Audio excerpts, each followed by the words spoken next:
ஈரானில் உச்ச தலைவர் காமேனி கொல்லப்பட்டதை கண்டித்து சென்னையில் அமெரிக்க துணை தூதரகத்தை முற்றுகையிட முயன்ற இஸ்லாமிய அமைப்பினரை போலீசார் தடுத்து நிறுத்தினர். விவரங்களை செய்தியாளர் ராஜகுமரன் கூற கேட்கலாம். ராஜகுமரன், வணக்கம். கள நிலவரங்களை பதிவு செய்யுங்கள்.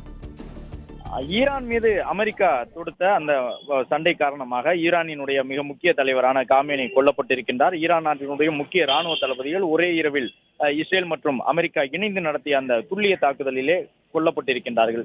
இந்த நிலையில்தான் ஈரான் மீதான அந்த தாக்குதலை கண்டித்து உலகத்தின் பல்வேறு நாடுகளிலும் இருக்கக்கூடிய இஸ்லாமிய அமைப்புகள் போராட்டத்தில் ஈடுபட்டிருக்கின்றார்கள்.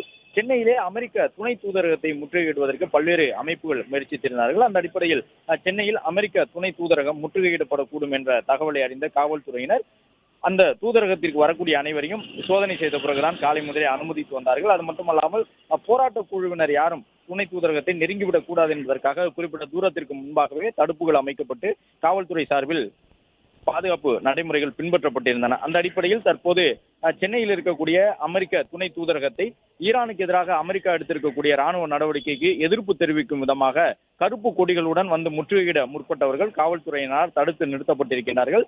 மேலும் அமெரிக்க துணை தூதரகம் அமைந்திருக்கக்கூடிய பகுதி முழுவதுமாக பாதுகாப்பு வளையத்துள் கொண்டு வரப்பட்டுள்ளது.